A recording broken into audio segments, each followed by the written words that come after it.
Hello दोस्तों, हमारे channel GS stock में आप सभी का स्वागत है।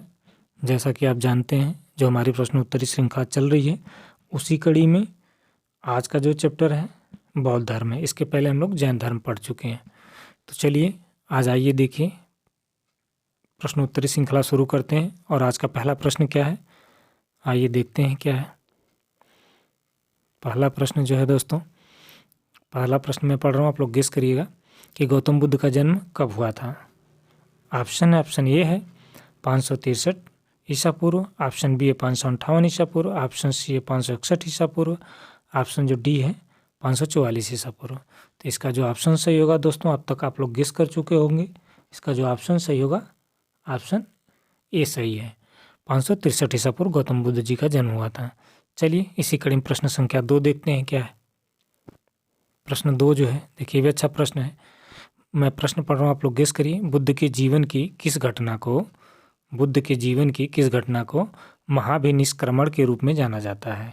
तो जो ऑप्शन मैं पढ़ रहा हूँ दोस्तों, आप लोग गेस करिएगा। ऑप्शन ए है महापरिनिर्वाण, ऑप्शन बी है उनके जन्म से, ऑप्शन सी है उनका गृह त्याग है, ऑप्शन डी जो है उनका प्रबोधन है। तो इसका ऑप्शन क्या सही होगा दोस्तों, आप लोग गेस कर चुके होंगे। इसका जो ऑप्शन सही होगा, ऑप्शन सी सही होगा। उनके गृह त्याग को महाभिनिष्क्रमण कहा जाता है। चलिए इसी कड़ी में प्रश्न संख्या 3 देखते हैं क्या है। प्रश्न संख्या 3 भी अच्छा प्रश्न है। तो मैं पढ़ रहा हूँ, आप लोग गेस करिएगा कि गौतम बुद्ध द्वारा अपने धर्म की दीक्षा, दोबारा मैं प्रश्न पढ़ रहा हूँ, गौतम बुद्ध द्वारा अपने धर्म की दीक्षा किए जाने वाला अंतिम व्यक्ति कौन था। तो इसका जो ऑप्शन मैं पढ़ रहा हूँ, आप लोग गेस करिएगा। ऑप्शन ए है अंगद, ऑप्शन बी है सारीपुत, ऑप्शन सी जो है मोगालन, ऑप्शन जो डी है सुभद्र। तो इसका आंसर क्या सही होगा दोस्तों, आप लोग गेस कर चुके होंगे। इसका जो ऑप्शन सही होगा, ऑप्शन डी सही होगा। सॉरी। चलिए इसी कड़ी में अगला प्रश्न देखते हैं। प्रश्न संख्या 4 क्या है। प्रश्न संख्या 4 जो है दोस्तों, अच्छा प्रश्न है। प्रश्न संख्या 4 में पढ़ रहा हूँ, आप लोग गेस करिएगा कि बुद्ध ने अपने जीवन की अंतिम वर्षा ऋतु कहाँ बिताई थी। तो जैसा कि ऑप्शन है मित्रों, ऑप्शन ए श्रावस्ती में, ऑप्शन बी है वैशाली में, ऑप्शन सी है सारनाथ में, ऑप्शन डी है कुशीनगर में। तो इसका ऑप्शन क्या सही होगा दोस्तों, आप लोग गेस कर चुके होंगे अब तक। इसका जो ऑप्शन सही होगा, ऑप्शन बी सही होगा, वैशाली में। वैशाली में बुद्ध जी ने अपने वर्षा ऋतु की अंतिम समय बिताया था। तो चलिए इसी कड़ी में प्रश्न संख्या 5 देखते हैं क्या है। प्रश्न संख्या 5 देखिए, कई बार परीक्षाओं में पूछा हुआ है। प्रश्न है अलार कलाम कौन थे। तो मैं ऑप्शन पढ़ रहा हूँ, आप लोग गेस करिए। ऑप्शन ए है बुद्ध के एक शिष्य, ऑप्शन बी है एक प्रतिष्ठित बौद्ध भिक्षु, ऑप्शन सी है बुद्धकालीन एक शासक, ऑप्शन डी है बुद्ध के गुरु। तो इसका ऑप्शन क्या सही होगा दोस्तों, आप लोग गेस कर चुके होंगे। इसका जो ऑप्शन सही होगा, ऑप्शन डी सही होगा, बुद्ध के गुरु थे अलार कलाम जी। चलिए इसी कड़ी में प्रश्न संख्या 6 देखते हैं क्या है। प्रश्न संख्या 6 जो है मैं पढ़ रहा हूँ, आप लोग गेस करिए कि गौतम बुद्ध की माँ किस वंश से संबंधित थी। गौतम बुद्ध की माँ किस वंश से संबंधित थी। ऑप्शन मैं पढ़ रहा हूँ, आप लोग गेस करिए। ऑप्शन ए है सांक्य वंश, ऑप्शन बी है माया वंश, ऑप्शन सी है लिच्छवी वंश, ऑप्शन डी है कोलीय वंश। तो इसका ऑप्शन क्या सही होगा दोस्तों, आप लोग गेस कर चुके होंगे। इसका जो ऑप्शन सही होगा, ऑप्शन डी सही होगा, कोलीय वंश से उनकी माता थी। चलिए इसी कड़ी में अगला प्रश्न देखते हैं। प्रश्न संख्या 7। प्रश्न संख्या 7 जो है मित्रों, महात्मा बुद्ध का महापरिनिर्वाण कहाँ हुआ। प्रश्न संख्या 7 है मित्रों, महात्मा बुद्ध का महापरिनिर्वाण कहाँ हुआ। ऑप्शन ए लुम्बिनी में, ऑप्शन बी बोधगया में, ऑप्शन सी कुशीनगर में, ऑप्शन डी कपिलवस्तु में। तो इसका ऑप्शन क्या सही होगा दोस्तों, आप लोग गेस कर चुके होंगे। इसका जो ऑप्शन सही होगा, ऑप्शन सी कुशीनगर में। चलिए इसी कड़ी में अगला प्रश्न देखते हैं। प्रश्न संख्या 8। प्रश्न संख्या 8 क्या है। प्रश्न संख्या 8 भी अच्छा प्रश्न है। महात्मा गौतम बुद्ध का महापरिनिर्वाण किस महाजनपद में हुआ था। तो ऑप्शन में पढ़ रहा हूँ, आप लोग गेस करिए। ऑप्शन ए अंग में, ऑप्शन बी है मल्ल में, ऑप्शन सी जो मगध में है, ऑप्शन डी वत्स में। तो इसका जो ऑप्शन सही होगा दोस्तों, अब तक आप लोग गेस कर चुके होंगे। इसका जो ऑप्शन सही है, ऑप्शन बी मल्ल में। गौतम बुद्ध को मल्ल महाजनपद में महापरिनिर्वाण प्राप्त हुआ था। चलिए इसी कड़ी में अगला प्रश्न देखते हैं। प्रश्न संख्या 9 क्या है। प्रश्न संख्या 9 भी अच्छा है। महात्मा बुद्ध ने अपना पहला धर्म चक्र परिवर्तन, दोबारा मैं पढ़ रहा हूँ मित्रों, महात्मा बुद्ध ने अपना पहला धर्म चक्र परिवर्तन किस स्थान पे दिया था? तो ऑप्शन में पढ़ रहा हूँ, आप लोग गेस करिएगा। ऑप्शन ए है लुम्बिनी में, ऑप्शन बी है सारनाथ में, ऑप्शन सी है पाटलिपुत्र में, ऑप्शन डी है वैशाली में। तो इसका ऑप्शन क्या सही होगा दोस्तों? आप लोग गेस कर चुके होंगे। इसका जो ऑप्शन सही होगा ऑप्शन बी सारनाथ में, ऑप्शन बी सारनाथ में। तो चलिए इसी कड़ी में प्रश्न संख्या अगला देखते हैं। प्रश्न संख्या 10 क्या है? प्रश्न संख्या 10 भी अच्छा प्रश्न है दोस्तों, मैं पढ़ रहा हूँ, आप लोग गेस करिएगा। प्रश्न संख्या 10 जो है, बुद्ध ने सर्वाधिक उपदेश कहाँ दिए थे? तो जैसा कि दोस्तों आप लोग गेस करिए, मैं ऑप्शन पढ़ रहा हूँ। ऑप्शन ए है वैशाली में, ऑप्शन बी है सारनाथ में, ऑप्शन सी है श्रावस्ती में, ऑप्शन डी है राजगिरी में। तो इसका ऑप्शन क्या सही होगा दोस्तों? आप लोग गेस कर चुके होंगे। श्रावस्ती में गौतम बुद्ध जी ने सर्वाधिक उपदेश दिए थे। चलिए इसी कड़ी में प्रश्न संख्या 11 देखते हैं क्या है। प्रश्न संख्या 11 भी देखिए, अच्छा प्रश्न है। प्रश्न संख्या 11, बुद्ध कौशाम्बी किसके राज्यकाल में आए थे? बुद्ध जी जो कौशाम्बी गए थे तो किसके राज्यकाल में गए थे? तो ऑप्शन ए है शताधिक, option B Udayan, option C Bodhi, option D जो है निचाछू। तो किसके काल में आए थे दोस्तों? आप लोग गेस कर चुके होंगे इसका आंसर। इसका जो आंसर सही होगा प्रश्न संख्या 11 का बी, उदयन के काल में बुद्ध जी कौशाम्बी गए थे। तो चलिए इसी कड़ी में अगला प्रश्न देखते हैं। प्रश्न संख्या 12। प्रश्न संख्या 12 जो है, देखिए अच्छा प्रश्न है। कनिष्क के शासनकाल में बौद्ध सभा किस नगर में आयोजित की गई थी? प्रश्न है मित्रों, कनिष्क के शासनकाल में बौद्ध सभा किस नगर में आयोजित की गई थी? ऑप्शन ए है मगध में, ऑप्शन बी है पाटलिपुत्र में, ऑप्शन सी है कश्मीर में, ऑप्शन डी है राजगिरी में। तो इसका ऑप्शन क्या सही होगा दोस्तों? आप लोग गेस कर चुके होंगे। इसका जैसा कि ऑप्शन आप जानते हैं, ऑप्शन सी सही होगा, कश्मीर के कुंडलवन में। चलिए इसी कड़ी में अगला प्रश्न देखते हैं। प्रश्न संख्या 13 क्या है? प्रश्न संख्या 13 जो है दोस्तों, निम्नलिखित में से कौन सा बौद्ध पवित्र स्थल निरंजना नदी के तट पर स्थित था? जैसा कि प्रश्न है मित्रों, प्रश्न संख्या 13, निम्नलिखित में से कौन सा बौद्ध पवित्र स्थल निरंजना नदी के तट पर स्थित था?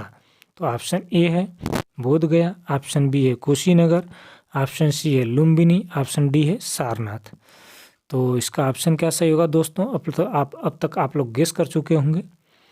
इसका जो ऑप्शन सही होगा ऑप्शन ए सही होगा, बोध गया में। चलिए इसी कड़ी में प्रश्न संख्या 14 देखते हैं क्या है। प्रश्न संख्या 14 भी देखिए अच्छा प्रश्न है।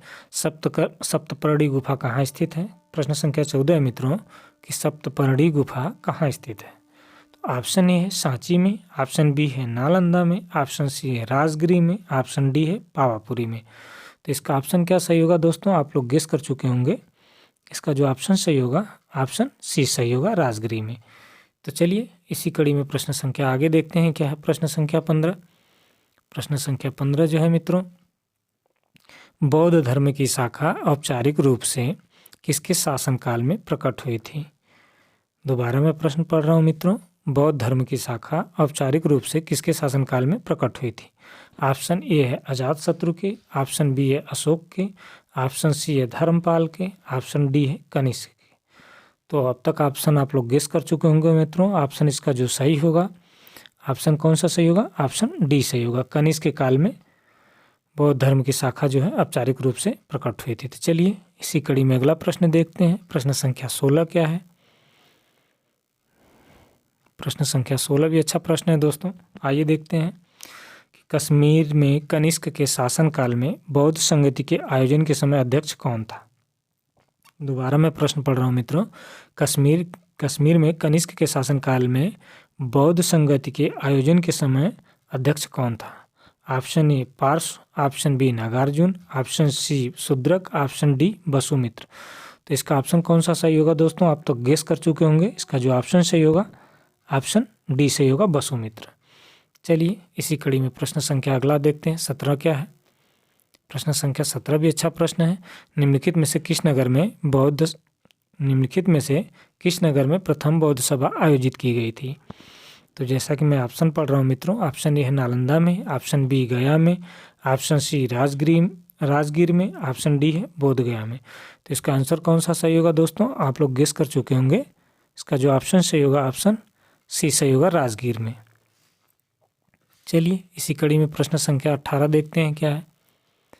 प्रश्न संख्या 18 भी देखिए, ये भी अच्छा प्रश्न है। प्रश्न संख्या 18 में पढ़ रहा हूँ, त्रिपिटक क्या है। दोबारा पढ़ रहा हूँ मैं प्रश्न मित्रों, त्रिपिटक क्या है। और ऑप्शन जो इसका मैं पढ़ रहा हूँ आप लोग गेस करिएगा। ऑप्शन ए गांधी के 3 बंदर थे, ऑप्शन बी ब्रह्मा विष्णु महेश थे, ऑप्शन सी महावीर के 3 नगीने, ऑप्शन डी बुद्ध के उपदेशों का संग्रह। तो इसका ऑप्शन क्या सही होगा दोस्तों, आप लोग गेस भी कर चुके होंगे। इसका ऑप्शन क्या सही है, ऑप्शन डी सही है, बुद्ध के उपदेशों का संग्रह है त्रिपिटक। चलिए इसी कड़ी में प्रश्न संख्या 19 देखते हैं क्या है। प्रश्न संख्या 19 है दोस्तों कि बुद्ध की खड़ी प्रतिमा निम्नलिखित में से किस काल में बनाई गई। तो दोबारा मैं प्रश्न पढ़ रहा हूँ, प्रश्न संख्या 19 कि बुद्ध की खड़ी प्रतिमा निम्नलिखित में से किस काल में बनाई गई। तो ऑप्शन ए है गुप्त काल में, ऑप्शन बी है कुषाण काल में, ऑप्शन सी है मौर्य काल में, ऑप्शन डी है गुप्तोत्तर काल में। तो इसका ऑप्शन क्या सही होगा दोस्तों, आप लोग गेस कर चुके होंगे। इसका जो ऑप्शन सही होगा ऑप्शन डी सही होगा, गुप्तोत्तर काल में। तो चलिए इसी कड़ी में अगला प्रश्न देखते हैं। प्रश्न संख्या 20 क्या है। प्रश्न संख्या 20, प्रश्न संख्या 20 भी अच्छा है। देखिए प्रश्न संख्या 20 में पढ़ रहा हूँ, आप लोग गेस करिए। अशोकाराम विहार निम्न में से किस स्थान पर स्थित था। अशोकाराम विहार निम्नलिखित में से किस स्थान पर स्थित था। तो ऑप्शन है ए, ऑप्शन ए वैशाली में, ऑप्शन बी पाटलिपुत्र में, ऑप्शन सी कौशाम्बी में, ऑप्शन डी श्रावस्ती में। तो आप लोग गेस करिए इसका कौन सा ऑप्शन सही होगा दोस्तों। इसका जो ऑप्शन सही होगा ऑप्शन बी सही होगा, पाटलिपुत्र में अशोकाराम विहार स्थित है। चलिए इसी कड़ी में अगला प्रश्न देखते हैं। प्रश्न संख्या 21 क्या है। प्रश्न संख्या 21 जो है मित्रों, विश्व का सबसे ऊंचा कहा जाने वाला विश्व शांति स्तूप बिहार में कहाँ स्थित है। विश्व का सबसे ऊंचा कहा जाने वाला विश्व शांति स्तूप बिहार में कहाँ है। तो मैं ऑप्शन पढ़ रहा हूँ, आप लोग गेस करिएगा। ऑप्शन ए है वैशाली में, ऑप्शन बी है नालंदा में, ऑप्शन सी है राजगीर में, ऑप्शन डी है पटना में। तो जैसा कि दोस्तों आप लोग गेस कर चुके होंगे, इसका ऑप्शन क्या सही होगा। इसका जो ऑप्शन सही होगा ऑप्शन सी सही होगा, राजगीर में विश्व शांति स्तूप जो बिहार में स्थित है। चलिए इसी कड़ी में प्रश्न संख्या 22 देखते हैं। देखिए प्रश्न संख्या 22 भी अच्छा प्रश्न है। बुद्ध की 80 फीट बड़ी प्रतिमा जो बोधगया में है किसके द्वारा निर्मित की गई थी। बुद्ध की 80 फीट बड़ी प्रतिमा जो बोधगया में है किसके द्वारा निर्मित की गई थी। ऑप्शन ए है जापानियों द्वारा, ऑप्शन बी है थाई लोगों द्वारा, ऑप्शन सी है श्रीलंकाइयों द्वारा, ऑप्शन डी है भूटानियों द्वारा। तो इसका ऑप्शन क्या सही होगा दोस्तों। इसका जो ऑप्शन सही होगा ऑप्शन ए सही होगा, जापानियों द्वारा। चलिए इसी कड़ी में अगला प्रश्न देखते हैं। प्रश्न संख्या 23 क्या है। देखिए ये अच्छा प्रश्न है, कई बार परीक्षाओं में पूछता है। सर्वप्रथम स्तूप शब्द कहाँ मिलता है। दोबारा प्रश्न पढ़ रहा हूँ मित्रों, सर्वप्रथम स्तूप शब्द कहाँ मिलता है। ऑप्शन ए ऋग्वेद में, ऑप्शन बी जातक कथा में, ऑप्शन सी अर्थशास्त्र में, ऑप्शन डी अष्टाध्यायी में। तो जैसा कि दोस्तों आप लोग गेस कर चुके होंगे, इसका जो ऑप्शन सही होगा, इसका जो ऑप्शन सही होगा ऑप्शन ए सही होगा, ऋग्वेद में। चलिए इसी कड़ी में अगला प्रश्न देखते हैं। प्रश्न संख्या 24, देखिए ये भी अच्छा प्रश्न है। प्रश्न संख्या 24 है, प्रश्न संख्या 24 जो है, देश में निम्न में से किसने मूर्ति पूजा की नींव रखी थी। देश में निम्न में से किसने मूर्ति पूजा की नींव रखी थी। तो ऑप्शन जो है दोस्तों मैं पढ़ रहा हूँ, आप लोग गेस करिएगा। ऑप्शन ए है जैन धर्म ने, ऑप्शन बी है बौद्ध धर्म, ऑप्शन सी आजीविकों ने, ऑप्शन डी है वैदिक धर्म ने। तो इसका ऑप्शन क्या सही होगा दोस्तों, आप लोग गेस कर चुके होंगे। इसका जो ऑप्शन सही होगा ऑप्शन बी, बौद्ध धर्म ने। चलिए इसी कड़ी में अगला प्रश्न देखते हैं। प्रश्न संख्या 25 क्या है। प्रश्न संख्या 25 देखिए अच्छा प्रश्न है। वह स्तूप स्थल जिसका संबंध भगवान बुद्ध के जीवन की किसी घटना से संबंध नहीं रहा है, वह कौन सा स्थल है। वह स्तूप स्थल जिसका संबंध भगवान बुद्ध के जीवन की किसी भी घटना से संबंध नहीं रखता है, तो वह कौन सा स्थल है। ऑप्शन ए सारनाथ स्तूप स्थल, ऑप्शन बी सांची स्तूप स्थल, ऑप्शन सी बोधगया स्तूप स्थल, ऑप्शन डी है कुशीनगर स्तूप स्थल। तो इसका ऑप्शन कौन सा सही होगा दोस्तों, आप लोग गेस कर चुके होंगे। इसका जो ऑप्शन सही होगा ऑप्शन बी सही होगा, सांची स्तूप स्थल। तो आइए चलिए इसी कड़ी में प्रश्न संख्या 26 देखते हैं क्या है। प्रश्न संख्या 26 देखिए ये भी अच्छा प्रश्न है। प्रश्न संख्या 26 में पढ़ रहा हूँ मित्रों, आप लोग गेस करिएगा। निम्नलिखित में से किसे एशिया का ज्योतिपुंज के तौर पे माना जाता है। दोबारा मैं प्रश्न पढ़ रहा हूँ मित्रों, निम्नलिखित में से किसे एशिया का ज्योतिपुंज के तौर पे माना जाता है। ऑप्शन ए है गौतम बुद्ध को, ऑप्शन बी है महात्मा गांधी को, ऑप्शन सी है महावीर स्वामी को, ऑप्शन डी है स्वामी विवेकानंद को। तो जैसा कि दोस्तों आप लोग गेस कर चुके होंगे, इसका जो ऑप्शन क्या सही होगा, ऑप्शन ए गौतम बुद्ध जी को एशिया का ज्योतिपुंज कहा जाता है, चाहे लाइट ऑफ एशिया कहा जाता है। चलिए इसी कड़ी में अगला प्रश्न देखते हैं। प्रश्न संख्या 27। प्रश्न संख्या 27 पढ़ रहा हूँ मित्रों, आप लोग गेस करिएगा। सर एडविन एर्नाल्ड की पुस्तक the light of the Asia आधारित है, किसके ऊपर आधारित है। ऑप्शन ए है दिव्यावसान पर, ऑप्शन बी ललित विस्तार पर, ऑप्शन सी सुत्त पिटक पर, ऑप्शन डी अभिधम्म पिटक पर। तो इसका ऑप्शन क्या सही होगा दोस्तों, आप लोग गेस कर चुके होंगे। इसका जो ऑप्शन सही होगा, ऑप्शन बी सही होगा, ललित विस्तार पर। चलिए इसी कड़ी में अगला प्रश्न देखते हैं। प्रश्न संख्या 28 क्या है। प्रश्न संख्या 28 पढ़ रहा हूँ मित्रों, आप लोग गेस करिएगा। गौतम बुद्ध को एक देवता का स्थान किस राजा के युग में प्राप्त हुआ है। तो ऑप्शन ए है अशोक के काल में, ऑप्शन बी है कनिष्क, ऑप्शन सी है चंद्रगुप्त विक्रमादित्य, ऑप्शन डी हर्ष। इसका ऑप्शन क्या सही होगा दोस्तों, इसका जो ऑप्शन सही है आप लोग गेस कर चुके होंगे, इसका कौन सा ऑप्शन सही है। इसका ऑप्शन बी सही है, कनिष्क के काल में। तो चलिए इसी कड़ी में प्रश्न संख्या 29 देखते हैं क्या है। प्रश्न संख्या 29 जैसा दोस्तों मैं पढ़ रहा हूँ, आप लोग गेस करिएगा। सारनाथ की भूमि स्पर्श मुद्रा वाली बुद्ध की प्रतिमा कालांकित है। सारनाथ की भूमि स्पर्श मुद्रा वाली जो बुद्ध की प्रतिमा है वो किसके काल से संबंधित है। ऑप्शन ए कुषाण काल से, ऑप्शन बी है गुप्त काल से, ऑप्शन सी है वर्धन काल से, ऑप्शन डी है राजपूत काल से। तो इसका ऑप्शन कौन सा सही होगा दोस्तों, आप लोग गेस कर चुके होंगे। इसका जो ऑप्शन सही होगा, ऑप्शन बी गुप्त काल से। तो चलिए दोस्तों इसी कड़ी में आज का अंतिम प्रश्न, प्रश्न संख्या 30 जो है।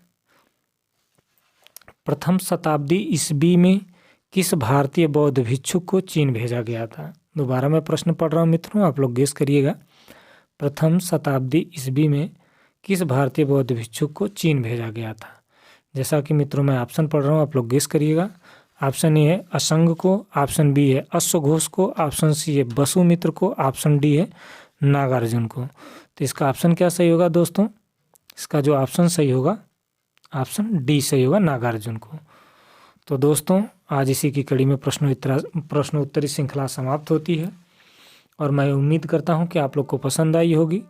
और जैसा कि दोस्तों इस चैनल को हमारे अगर आप लोगों को पसंद आता है तो आप ज़्यादा से ज़्यादा लाइक करिए, सब्सक्राइब करिए और अपने मित्रों के साथ शेयर भी करिए। और आज की कड़ी में नमस्कार मित्रों, धन्यवाद।